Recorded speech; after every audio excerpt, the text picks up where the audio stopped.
Hello दोस्तों, आज के वीडियो में आप लोगों का एक बार फिर से स्वागत है।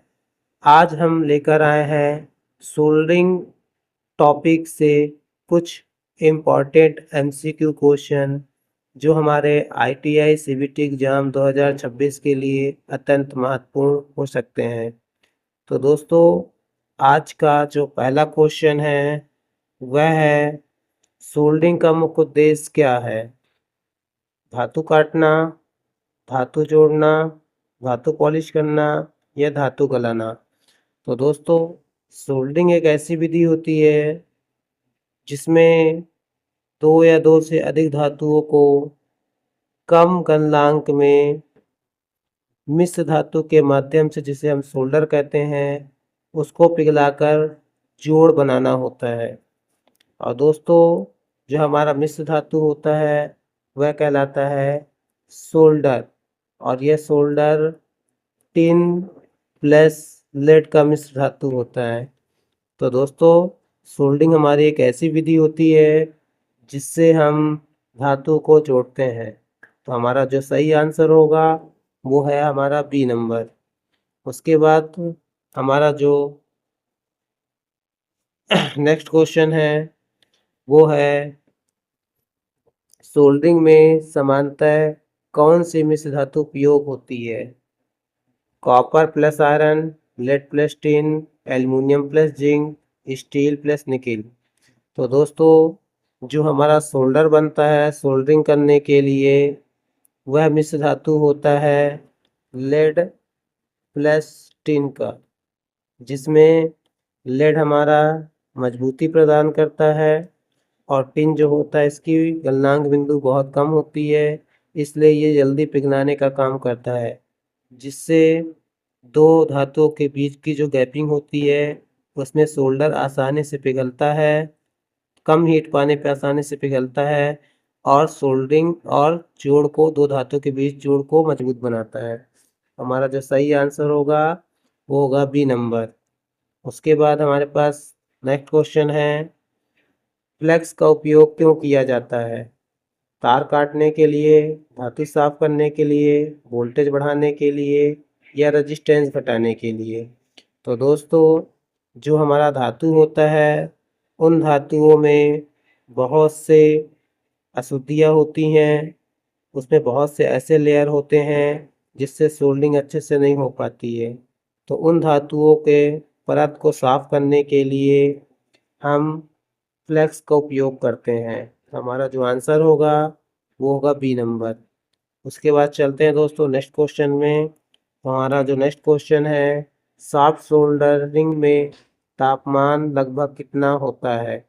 50 degree Celsius, 150 degree Celsius, 250 degree Celsius या 1000 डिग्री सेल्सियस। तो दोस्तों, जो सॉफ्ट सोल्डरिंग होता है उसका टेम्परेचर कम होता है, लगभग 250 डिग्री सेल्सियस होता है, जिससे टिन आसानी से 250 डिग्री सेल्सियस में क्या होता है, मेल्ट अर्थात पिघलता है और जोड़ पर आसानी से ये पिघल जाता है और अच्छी तरह गैपिंग में भर जाता है, जिससे जॉइंट अच्छे से बनता है। तो दोस्तों, सॉफ्ट सोल्डर का जो टेम्परेचर होता है वो 250 डिग्री सेल्सियस होता है।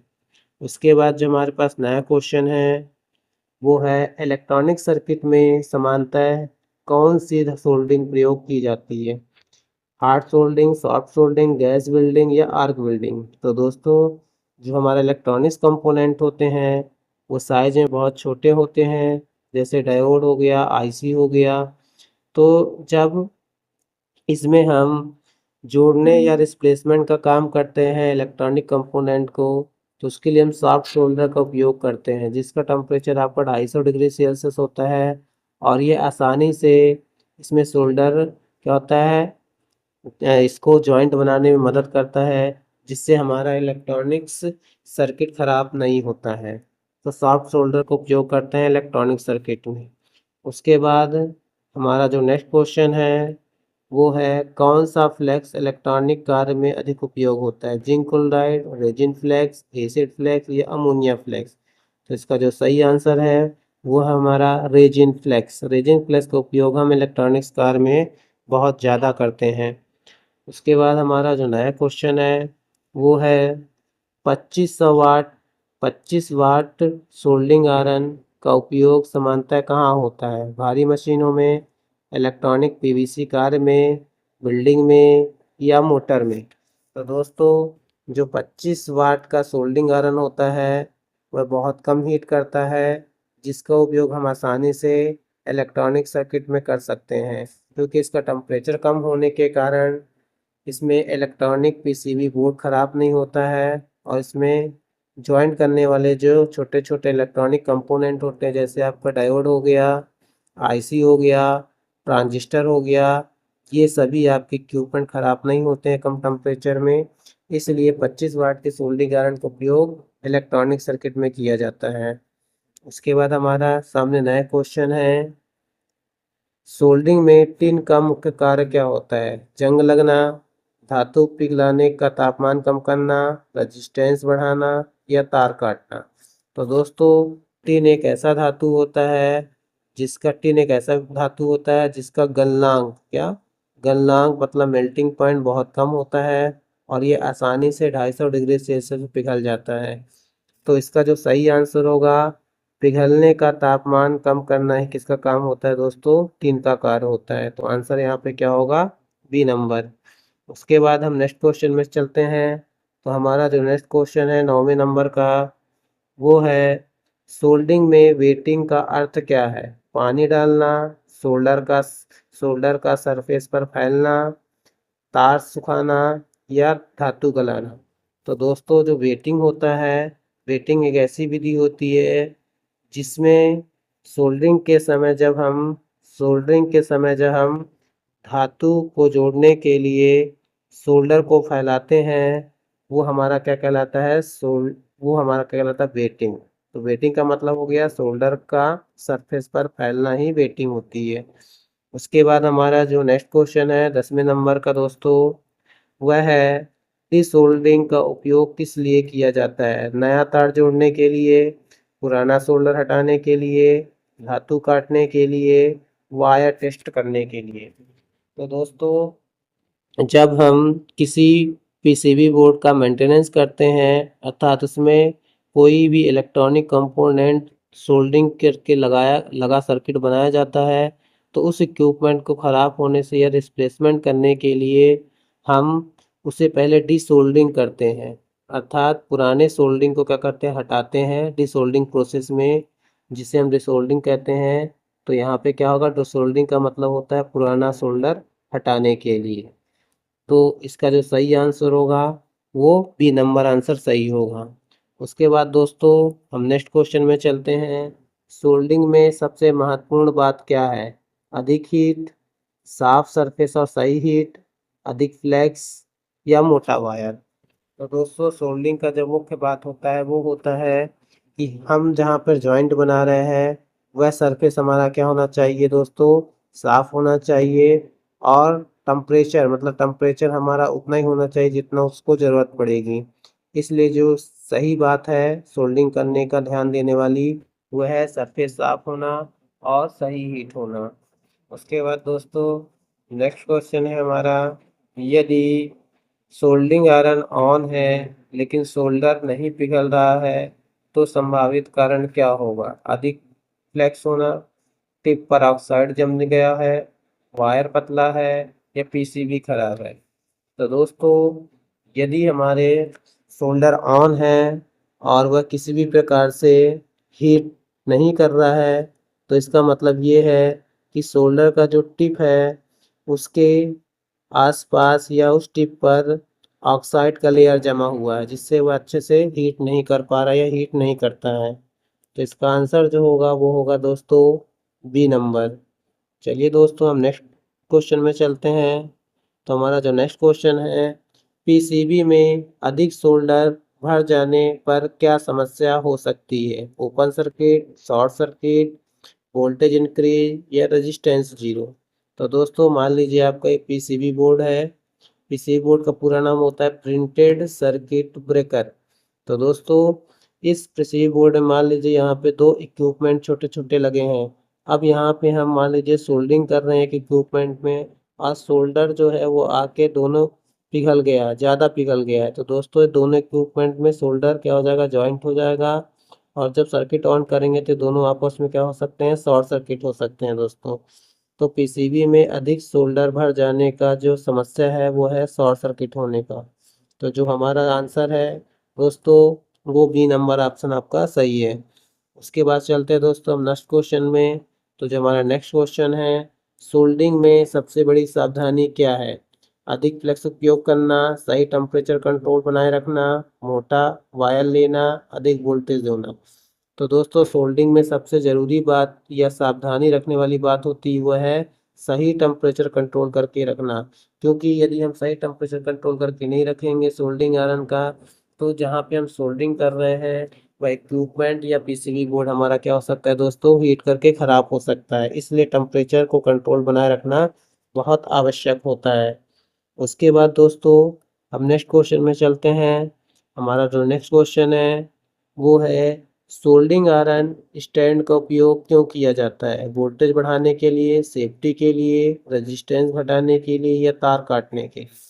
तो दोस्तों जो सोल्डिंग आयरन होता है जब हम उसको काम में लेते हैं तो सोल्डिंग आयरन जो होता है उसका टिप या सैंक जो होता है वो क्या करता है दोस्तों, हीट में रहता है, हीट पोजीशन में रहता है।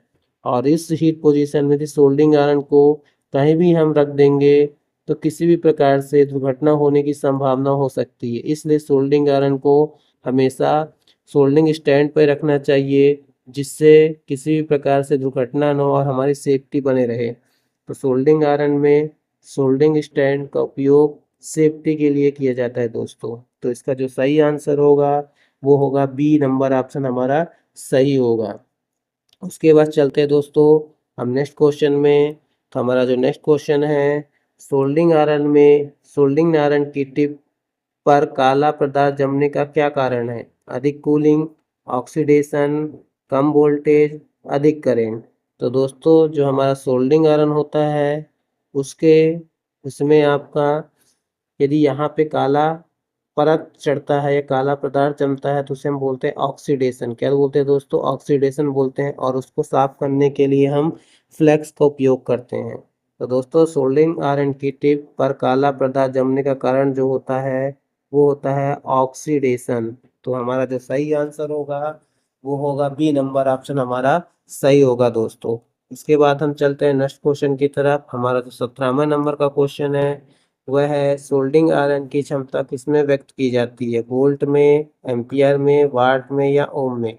तो दोस्तों जो हमारा सोल्डिंग आयरन है वह हमारा हीटिंग एलिमेंट, हीटिंग डिवाइस होता है अर्थात हीट करने के लिए उपयोग किया जाता है। तो इसमें आपका हीटिंग एलिमेंट से बनाया जाता है। तो ये वाट में प्रदर्शित होता है दोस्तों, किसमें? वाट में प्रदर्शित होता है। तो सोल्डिंग आयरन की क्षमता जो कैपेसिटी होती है वह वाट में होती है दोस्तों। उसके बाद दोस्तों हमारा जो नया क्वेश्चन है 18वें नंबर का वह है सोल्डिंग और वेल्डिंग में मुख्य अंतर क्या है? दोनों समान है। वेल्डिंग में बेस मेटल पिघलता है, सोल्डिंग में केवल फ्लेक्स पिघलता है, सोल्डिंग आयरन में हीट नहीं लगती।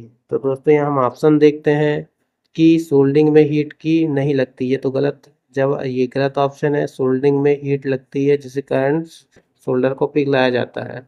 सोल्डर में केवल फ्लेक्स पिघलता है, ये भी गलत है। सोल्डर में फ्लेक्स नहीं पिघलता है बल्कि सोल्डर पिघलता है।